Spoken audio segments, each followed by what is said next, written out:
Hi, everybody. Welcome back to this next session for the Furbabies Summit. We are very, very excited to have Elisabeth Rosen joining us. And Elisabeth is a lot like us. She's grown up with a love for animals. She's had a curiosity to learn all she can about our relationships with them. So she became a professional in the pet care industry. She's been doing that since 2007. She has a focus on pet health and wellness and is an advocate for that. Now, she's worked in training and behavior at the Sacramento SPCA. She teaches Pet CPR and First Aid. She coaches people on a holistic and proactive approach to pet parenting. Thank you. She also mentors fellow pet lovers on how to create income, sharing natural and holistic solutions to keep pets healthy and happy. When she's not working with animals or the people who love them, you'll find her with her daughter, or she's traveling, or she's at a plant nursery, or immersed in nature on a hiking trail or her paddleboard. So she is many things and also a petpreneur. So we are very happy to have her with us, and she's going to talk about bringing love home today. Hi, Elisabeth. Hello. So thank you so much for the introduction and for having me, Stephanie. I'm so excited to be here, and thanks everybody who is out there watching. I'm super excited to have the privilege of sharing a little bit about my own journey and the ways that I've been able to help my own pets and so many others because of what I do. So I think, like so many of the other amazing speakers that have been on all weekend, my goal is to leave pet parents with that feeling of hope and to knowing that you have options in advocating for your pets to help them live their best life ever, right? Because sometimes we just feel like we don't know what to do. So yes, I always had animals in my life as a kid. I've had everything from hamsters to horses. And the thing was, though, I was never the one in charge of making those decisions about their care.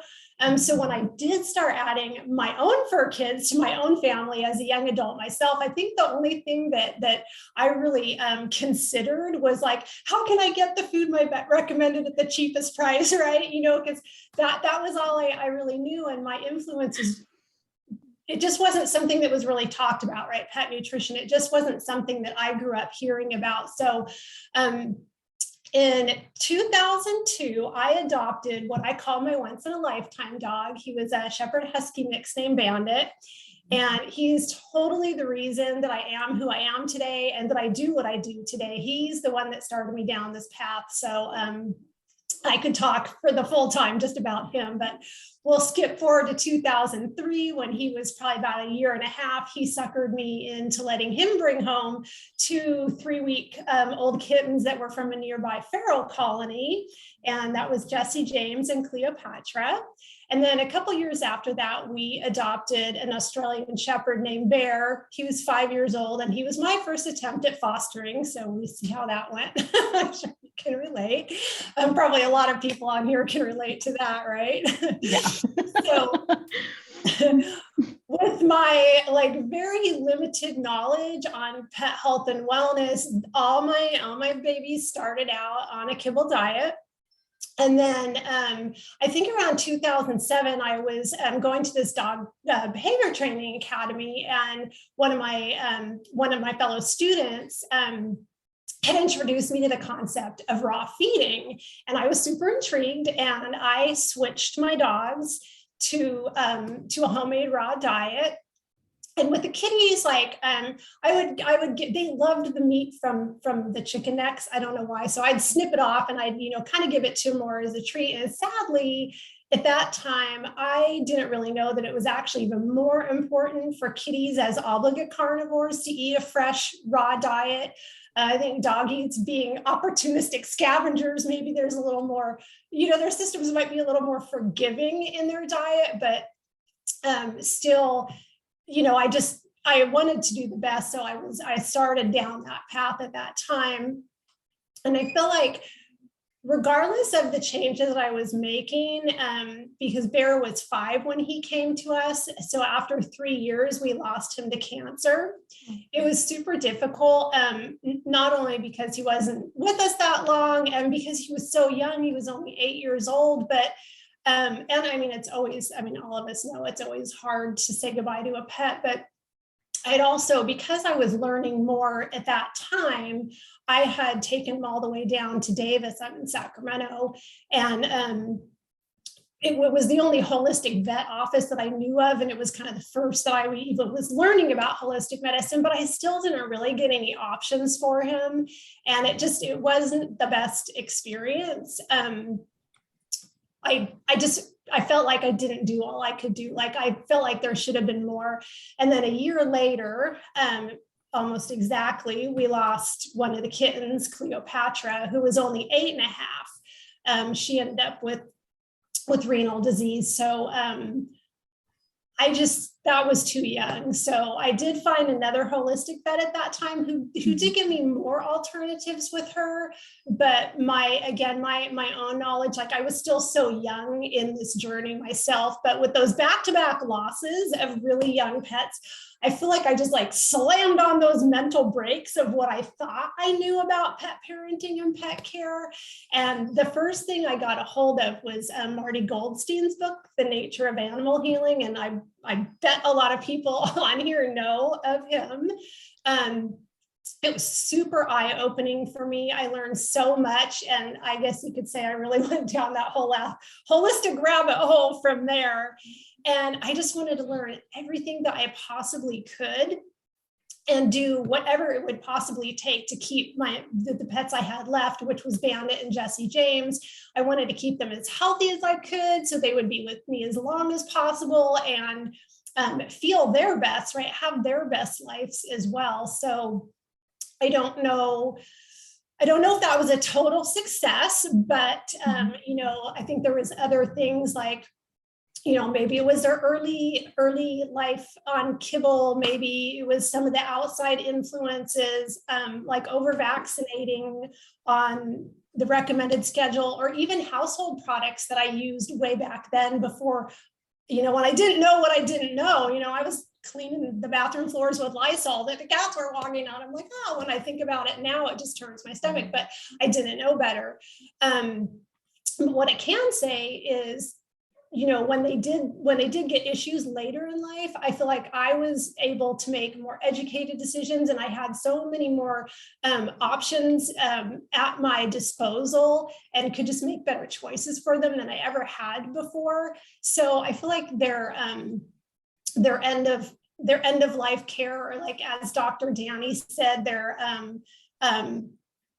she said quality of death, I think it was. And that really resonated with me, because I felt like it made those last chapters like a really wonderful journey that we shared together, that we went through together, rather than something tragic like it felt with my other animals when I just didn't feel like I knew what to do. So Bandit was 12 when he got diagnosed with osteosarcoma. And at that time, I was told like, oh, it's one of the really bad ones. And I know it might sound crazy to some people, but knowing my dog, his personality, our lifestyle, and along with everything that I had learned from the loss of my other pets up until this point, I decided to completely bypass an oncologist and any conventional ways of treating this aggressive cancer. I found a different integrative vet in the area that had just an arsenal of alternatives that I had never heard of in Western medicine, and I'd never been exposed to. And I went all in. I really believed that we were going to get what we focused on. So we wanted to focus on just bringing his body back into balance. So after 5 months, I did end up doing the amputation on his leg, but he really he handled it like a champ, because we had supported his body for so long. And then, we were doing things like weekly IV vitamin C, Chinese herbs, acupuncture, a few dietary tweaks. I was already a raw feeder, so he was already getting a really, a good diet and everything, but he really bounced right back from that surgery. I was amazed at how quickly, I think without all the mental stigmas, they just kind of keep on keeping on. And he went on for another 7 months as a tripod. And I would say, even with the cancer, even with the missing limb, even, he wasn't old, but being an older dog, because he was probably like a 65-pound dog. So, but he was never like sick. Nobody ever would have looked at him and known where he was at in that. I mean, that kind of felt good to me. Like he just was not a sick dog, even though that was happening. So he really continued to be his jolly old self right up until the very end. And when I did have to make that quality of life call, because there was other things going on, I went into it knowing that I did everything that I could for him. And even though it was the hardest goodbye that I've ever had, because like I said, he was my once in a lifetime dog, I had promised myself from the point of his diagnosis that every decision that I made would be based on his quality of life and not the quantity of time that I got with him, because that's what I wanted. I wanted him to be with me forever, but I knew, that it had to be about him. So when that day came, I wrote him a poem. I ordered a pizza. My family came over. It was just shy of his 13th birthday. So we had a party for him, and it was the hardest night and the most beautiful night ever. I know I thought about reading the poem, and I have it pulled up, but I was like, I don't know if I can, even though it's been 7 years. I have a picture of him above me with that's actually going to be on a slide, and I wrote the poem in the color of the poppies, and it's above my desk, and I just love him every day still. So in my opinion, though, at 13, he was still too young, but I felt really blessed because I felt like we got a bonus year. We got a bonus year that a lot of people wouldn't have gotten. I think that I probably caught it early because of my knowledge with the Pet CPR and First Aid. Like I may have caught it early, but it's still a really difficult one to go through. But I feel like that different mindset I had and the different support that I had from the medical community, just everything that I had learned. And that's why I'm so passionate about sharing. But I feel like the gift that I received that year was going through that chapter. He taught me how to live like a dog. I simply just cherished every moment. Every day we had together, and I'm giving myself chills because we made it something special instead of something horrible. And that is like, that's a mindset choice that's hard, but I feel like that whole journey brought me there. So without taking time for all the details leading up to Jesse, which was his kitten and very special to me because I always felt like Jesse was the last piece of bandit I had. So I'll just say that he was underdiagnosed. I didn't follow my mama gut, and he ended up hospitalized at 15 in stage 4 renal failure. And stage 4 is bad. So his kidney levels, when he went into the hospital, were so far off the charts, they were out of the building. It was really bad. They only plateaued a few notches down. And basically, I was told his numbers wouldn't come down further. So I should take him home, feed him prescription diet food, give him daily fluids, and that he'd probably live a couple weeks. She was like a few weeks, maybe months, but I could tell she didn't even really want to say months because she did not think it would be that long. He was in really bad shape. So I wasn't okay with that. And so like with Bandit, I was like, I am willing to fight for you, buddy. If you're willing to fight, I will fight no matter what it takes, time, financial, whatever, I'm going to do whatever. So I marched him and myself over to another holistic vet who I had already known, and she had just opened, she was in a Western office doing a little, and she had opened her own practice, and it was a better location for me to haul my cat to. The dog one was a little further away. So with her, we decided he would stay on his raw diet to get the high quality protein that cats really need. He received those daily fluids, but along with that, we did like weekly ozone therapy, bi-monthly acupuncture, vitamin B aquapuncture, Chinese herbs, and just so on and on and on. We did all the things. And his vet did tell me later on, not right in the beginning, but she did tell me because the condition that Jesse was in when she first met him, she did not think she would see him again because he was bad. Not only did she see him again, but she saw him every other week for over 2 more years. 2 years. So we actually even got his kidney levels up. And just for reference, for people like me who like the numbers, when I brought him to the hospital, he was admitted, his creatinine was a 16.4. I know. And at the hospital, he plateaued at 13, so still really bad. And that's why nobody thought that he would live. But working with him and the holistic vet and all the alternative things that we done, we actually got him down to 5. And even his holistic vet,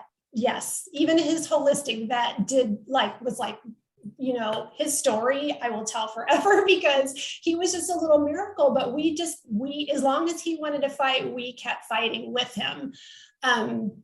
And he even gained a little weight back, which was also really amazing. And we did that partially with magic sprinkles that I'm going to tell you a little bit about shortly. But so on that note, kind of going back to the beginning of the story about, you know, nutrition and learning about that, I believe that the changes I made did help me get the extra time with my babies. And allow them to go through their last years a little bit more gracefully with a higher quality of life. And enjoy a higher quality of death as well, because they weren't, you know, even though they had issues, they still were able to feel good and enjoy life to a better extent than they probably could have without that support. So despite what was happening in their bodies. So I just feel like, I just want everybody to know, like, it's never too late to make improvements. And I believe the more proactive we are, the better off they will be. So we only know what we know until somebody, you know, brings up something different, right? So that's why I just want to share it all. And it doesn't have to be super difficult. Sometimes the simple changes that can boost their health, or things like hydration, I feel like is one of the most overlooked part of a healthy diet. And especially when it comes to our kitties as obligate carnivores, they need a moisture-rich diet. And so adding more into their food, and using filtered water to get rid of some of the metals and chemicals that are in tap water. You know, a lot of people just fill the bowls from the tap. And so even just switching to filtered water can really make a big difference.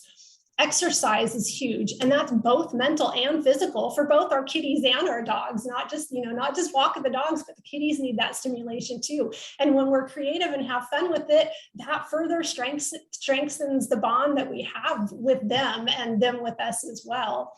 Hygiene, clean teeth and clean ears and well-clipped nails. I'm a big one for the nails. I feel like long nails are an epidemic for our doggies, but you know, that keeps them feeling pampered and loved and you know, good when we take care of that. And then the environment, just eliminating any toxic chemicals that are in the home, using things like white vinegar to clean, or essential oils instead of those air fresheners. They are so toxic, and all that's, you know, down at that bottom 18 inches where our pets and kids are crawling around. Natural flea and tick preventative, opting for titers instead of just, you know, vaccinating, whether they're immunized or not. We already talked a lot about diet. It's a big one though. It's the foundation for a long, healthy life. So I always tell people, use the highest quality food that fits within your lifestyle and your budget. Just do the best you can. And then add 20% or more fresh, whole, raw foods, you know, to their diet to give them that little extra boost. And then the biggest one for me, and where we're going to spend a little more time, is supplementing that diet. So important nutrients are lost during food processing. So adding the high quality supplements are going to really aid in keeping them healthy from the inside out. And it'll help to avoid some of the harsh pharmaceuticals and costly vet bills. So again, to me, it's really one that has a lot of power, even no matter what the diet is. So I started my pet care business 15 years ago. And what I found was so many of the pet parents that I was meeting, like doing meet and greets. One of the biggest things is like, they like me back in the beginning, they wanted to do better for their pets, but they didn't really know what that was. So they were always asking me, what do you feed? What products do you recommend? What should I do? How should I support my pets? So I was, spending a lot of time coaching people, trying to teach them when you go to the store, how to read a label, what to look for. And it's hard. It's a lot and it's confusing. And so 6 years ago, I came across a new company called Pottery. And I knew right away, well, not right away, I did a lot of research and asked a lot of questions, but as soon as I got that done, I knew that it was just a really good fit for my business and for the pet parents that I was trying to help to make it easier for them to find those natural solutions and to help their pets. And now I am actually going to attempt to bring up a slide, a screen share. While you're doing that, can I add something? I want to pay you a compliment for many things, but for something that really struck me. And we have a lot of seasoned pet owners out here, and we have a lot of new fur baby parents out here. So when Elisabeth's talking about kidney disease and kidney failure, now, what you went through, my jaw dropped for a second. I've been through that too. And that was, when I say trial by fire, that was one of them. Everybody, when you're looking at kidney disease, it's staged. So she said her baby was in stage 4, and it's terminal. When they break up the stages of kidney disease, they have stage 1. And I want you to understand the importance. When you said, was it 16.3? 16.4 when he was admitted. 16.4. Now keep that number in your head for a second. 16.4, stage 1 on creatinine, and this is one of the numbers, one of the values that we use to measure how bad the kidney disease has progressed. Stage 1 is if the creatinine level is 1.6 or below, okay? At that point, the studies are like, they've already lost about 60% of their kidney function, okay? Stage 2 is between 1.6 and 2.8. So these are very small numbers. I mean, you look at it and you're like, well, that doesn't seem like much, but they've already lost a significant amount of kidney function. And a lot of the times we don't even know they have it because they're masters at hiding things. Stage 3 is 2.9 to 5. Okay. By that point, it's 70% up to 90%. And I'm just going to round. When they get to stage 4, it's a creatinine level of anything over 5.0. So when you said 16.4, literally my jaw dropped because when my boy was diagnosed, his levels were off the chart too, and it was 13.2. And he spent 12 days in the vet in the ER. And when the emergency vet told me, because they did the overnight thing, at that clinic, when they sent him home, she did what yours kind of said and said, look, you need to get ready because he's not going to make it for a week. And we managed to get 8 months. So for you to get 2 years and you started out at a 16.4, I'm floored. I've not seen a number that high. And I'm not exaggerating. I'm not joking. You did something really amazing with him. So yeah. Yes. And I just want everybody to know that kidney disease is not fun. It can come on. By the time you notice it again, it's been happening for a while, usually, unless it's acute, that's different, but it's a big problem. And it's just devastating. So for something like that is just phenomenal. And, for both him and Bandit, like we could do the same protocols for different animals and not get the same results. It's not going to be the same for everybody. But for me, again, his story, it is just one of hope. It is just one that, I want people to know you have options out there that, and I am not bashing Western medicine. It definitely, especially if it is something acute or an injury or something like that, like we need that stuff. We need to keep our pets out of pain and stuff. But when it comes to wellness and when it comes to long-term care like that, there are options that truly do make a difference. And I mean, I've literally had Western vets poo-poo on some of it, raw feeding or acupuncture or whatever. But, these things made a huge difference for my fur babies. And I just want people to know. And can you see my screen share, by the way? Yes. Okay. Yes. So I just had to get a few pictures, up there of my kids. But I'm assuming we still have more time and I can go to the slideshow. Yes. Okay. I don't have a clock in front of me, so you'll just have to let me know if we're getting close at all. Okay. But so now that everybody's had a chance to see my babies, I'm going to go into how. Whoops. I don't know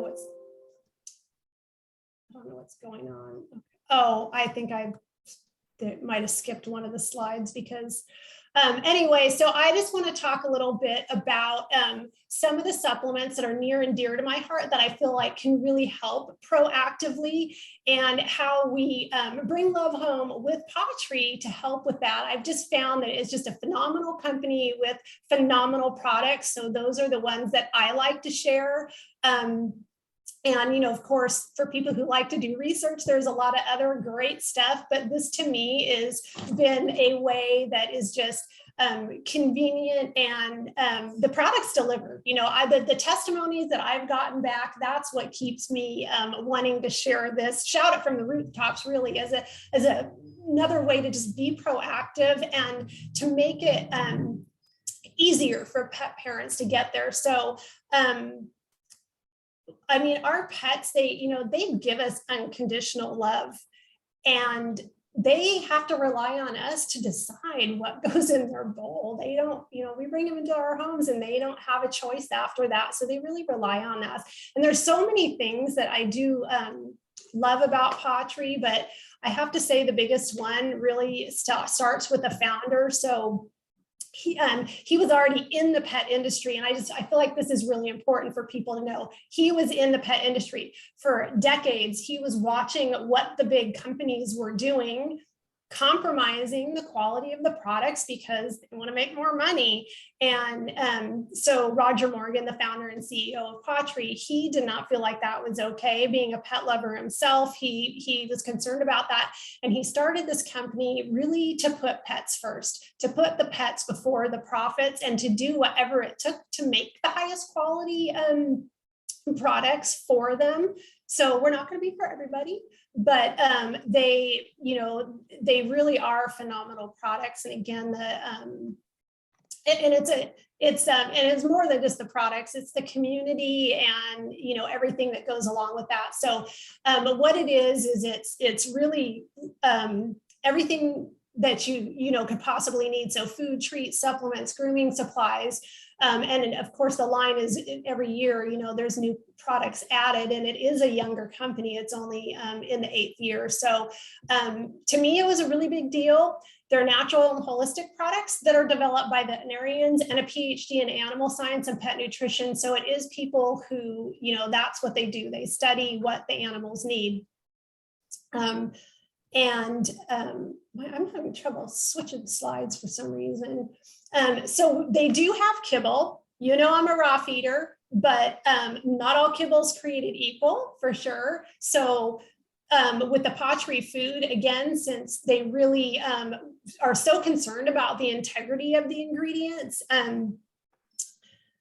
Sorry, I got myself a little distracted because I feel like I might have skipped a slide because my thing isn't working quite right. But so the food is very nutritionally dense. Mm-hmm.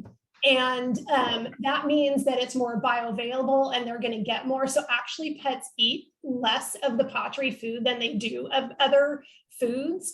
And the claims that they actually make 20 claims on their food. And that's a big deal because claims have to be proven, and to prove it, it takes financial outlay. So a lot of the companies don't want to do those additional things because they don't want to spend on the testing. Roger was like, nope, we're doing it all. So there's actually 20 claims on their food where most have 1, maybe 2. So it really does make a difference. And the treats are actually the thing that attracted me to the company in the first place. So as a raw feeder, I often also made the treats for my pets because I didn't want to go to the store and get, like dog cookies or whatever, that they're mostly flour and, carbohydrates with feeding the metabolic disease, blah, blah, blah. So these, I was so excited because they are a freeze-dried raw protein with complementary fruits and vegetables, and that's it. So like the one in the picture, you see chicken, apples, and kale. If you flip that over and read the ingredients list, it says chicken, apples, and kale. And I was like, oh, I feed that to my pets. Tell me more, right? So that's what got me really excited about it, was the healthy treats. And then, I'm so sorry. You're fine. You're fine. I don't know why they're jumping around, but so the pet food seasonings are what I call the magic sprinkles, because for Jesse, when he had lost so much weight, you guys, it was just, he was like a 13-pound cat that was, I think he was down, I think when we got him back up, we got him to 9. So he may have been below, but he was so skinny. And when kitties get sick, they don't necessarily want to start eating again. It takes a lot of work to do that. So I would just keep sprinkling these superfood seasonings on top of his food, and he would eat like that top layer, and I'd sprinkle another variety and he'd eat that top layer. So we actually got him to gain a little weight back. They're a freeze-dried raw protein again. So in line with what, I was already down with. And they have like 8 superfoods, vitamins, minerals, antioxidants. So while the animals are getting variety, they're also getting that boost in nutrition. And I also do family style boarding in my house. So for our picky guests or our nervous guests or whatever, we use these. And again, magic sprinkles, they helps them clean their bowl, and it's healthy. So it's awesome. So while healthy food and treats are the cornerstone of proper nutrition, supplementing a diet can really make a world of difference. And I think that most people just don't know what to use. So that's why I like to share these next products. And so I do have this issues list. And you can see at the top, petprofile.pophoususa.com, or that QR code. If any of these things look familiar to a pet, maybe that you currently have laying at your feet right now, or maybe it's like me, past pets that you never found a solution for, or maybe future pets that you just want to avoid issues altogether with. If any of these look familiar, you can go to that pet profile for customized recommendations, or you can get a hold of me and I can help you through it. But these are like the top issues that pet parents see, and they're common. They're so common that people think this is just part of pet ownership. Loose stool, hairballs, excessive shedding, whatever, all these things, people just think it's part of having pets in your life, but it doesn't have to be. These things really are issues that we can resolve or avoid altogether through proper diet, nutrition, and supplementing. And this is just a quick list of, it's actually from 2019, but top reasons for veterinary visits by claims from the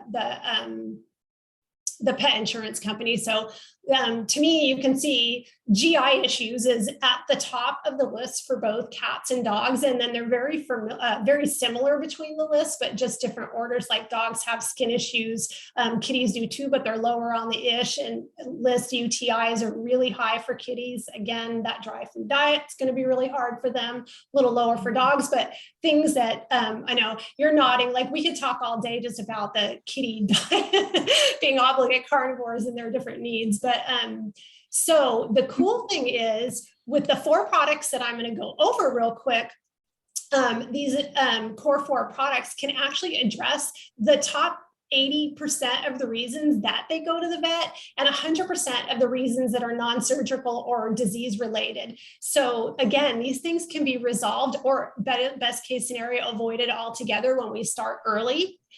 And I know for me, earlier on, when I thought about joint health, arthritis, I always thought about, big dogs needed it, old dogs needed it, but really all our pets any size, any breed, any age, cats and dogs, they all need a joint supplement. Because like you said, a lot of times, just the same as the kidney disease, we don't know there's a problem until it's a problem. And with joints, you can't go back. You can't repair it. That thick viscous joint fluid, it dissipates over time. And when it's gone, it's gone. You can't get it back. But what we can do is start early and slow down that progression. And, so being proactive, we can postpone and delay it as well. I think, we can't really necessarily stop it altogether, just like us. We kind of get achier as we get older, but we can definitely make a difference when we start early. And what I love about, specifically about the Paw Trees supplement, is that it's very comprehensive. It doesn't just focus on the fluid, but it also has additional ingredients. So it will also focus on the entire joint, the bone, the soft tissue, and the fluid. So it's really, really awesome. And then, let's do it again. Omegas are super important, just like they are for us. They're super important for our pets, and super important that it's a wild caught named fish. We don't just want farm raised fish oil, right?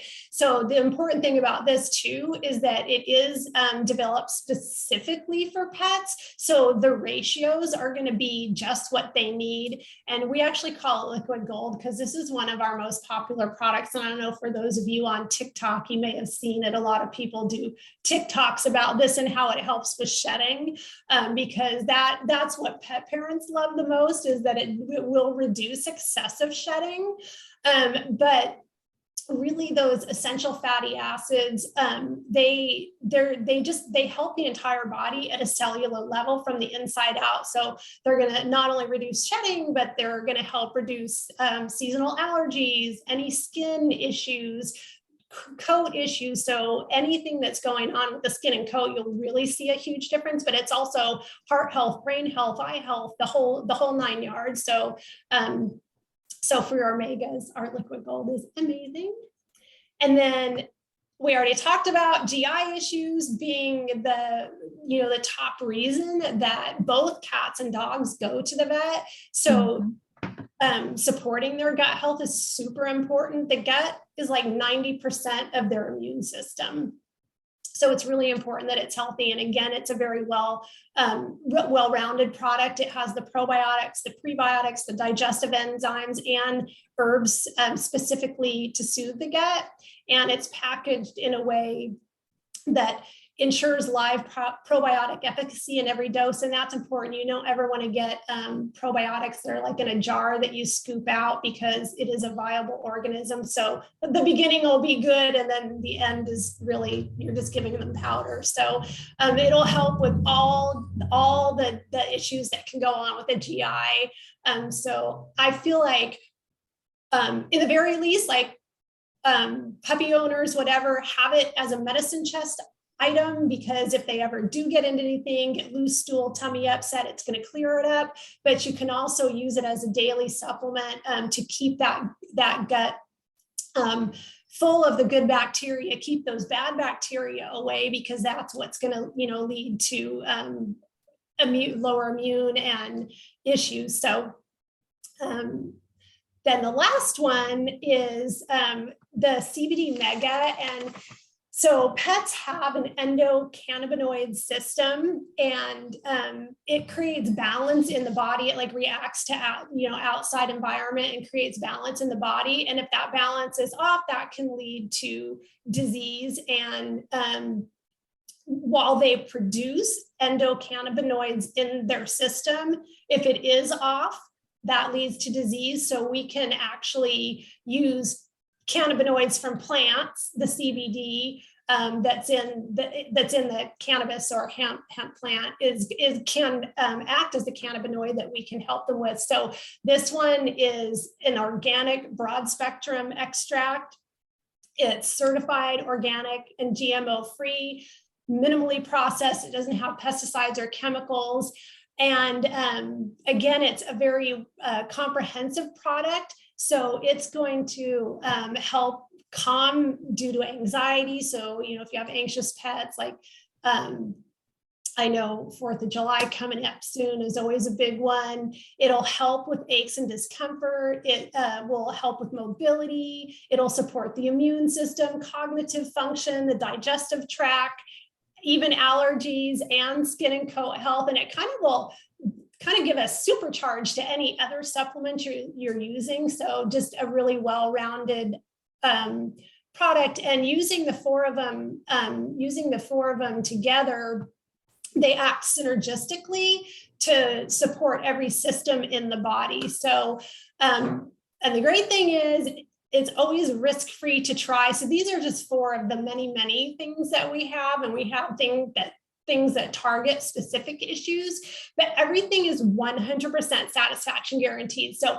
for pet parents who may want to try it, you have 90 days from the day of purchase. And for any reason you or your pets aren't getting the result that you had hoped for, you get your money back. Roger says, consider it a free sample and pass it on to another pet who may benefit. So that to me was a really big deal, that part of that heart that's in it really to the best of the animals.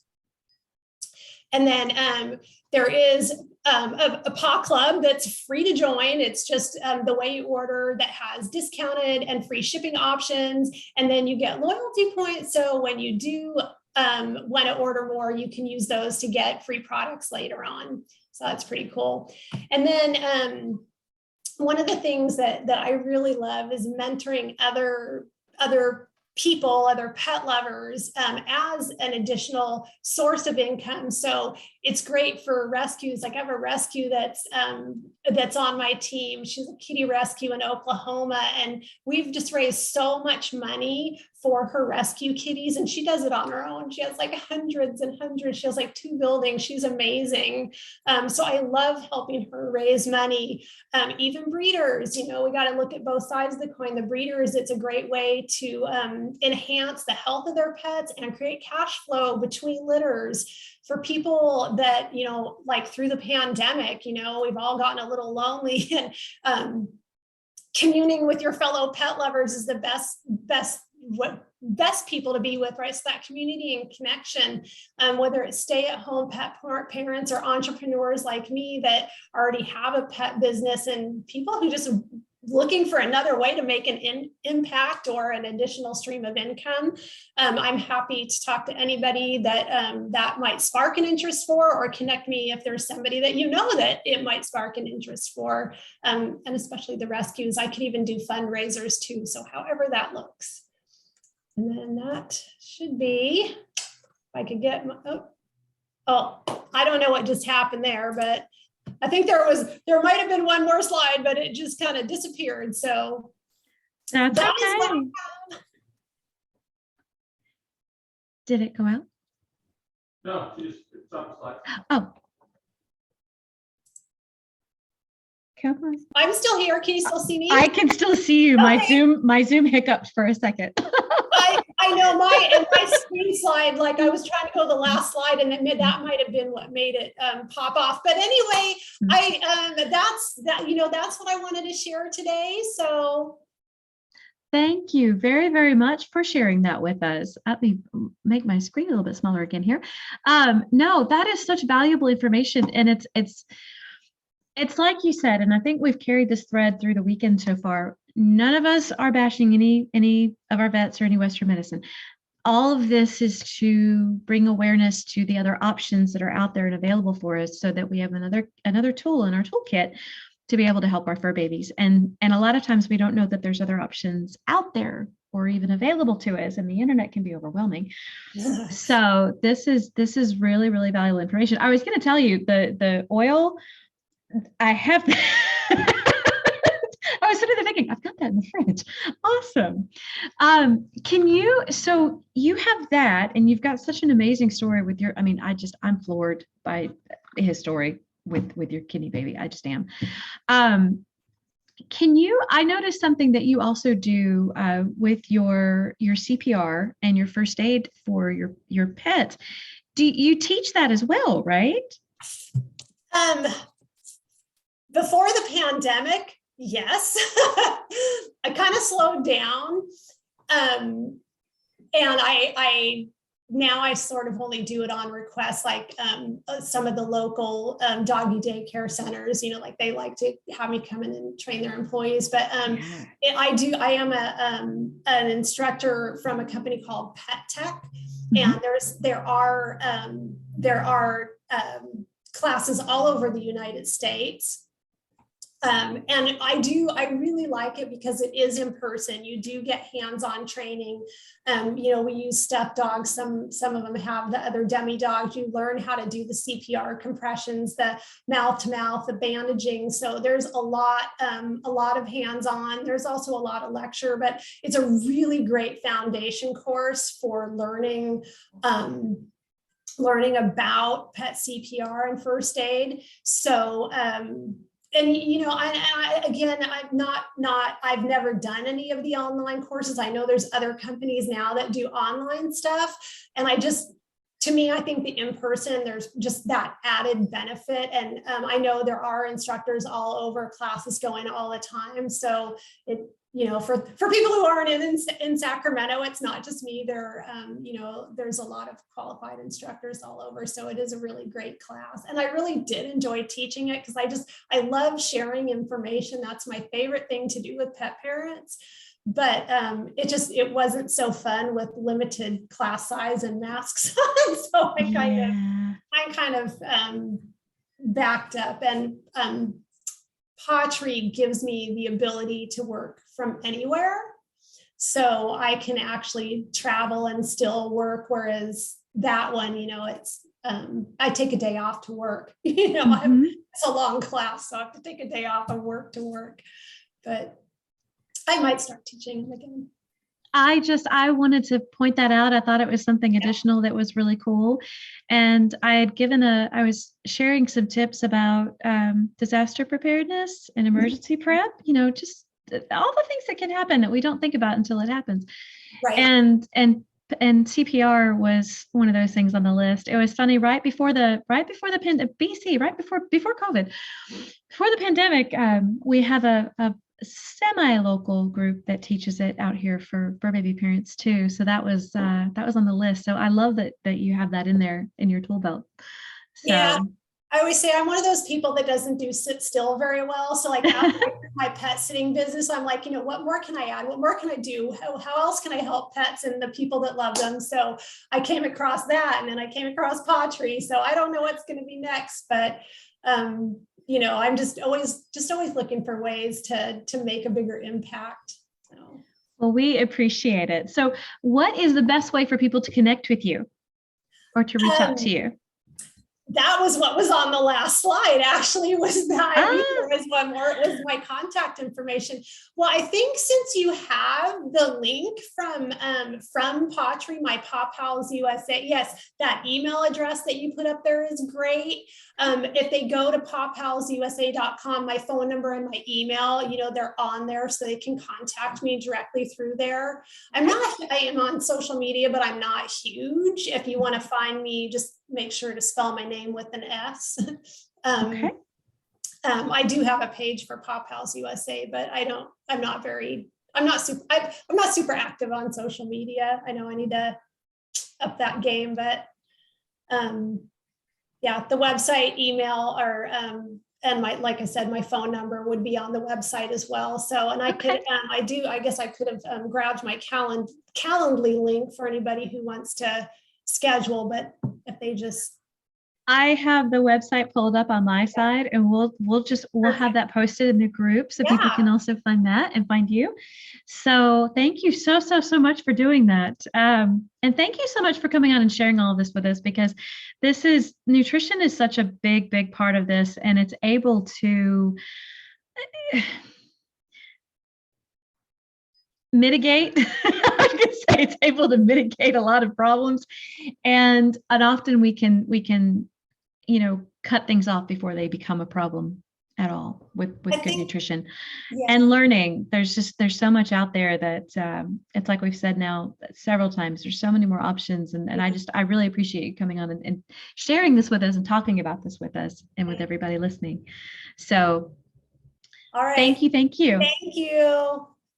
We'll do that. And So we'll share that in the notes, and we can, if you can send us your Calendly link, we can put that in there too. So, Okay, where should I send that? you can send it to our email. That's fine. Okay. Totally All right. fine.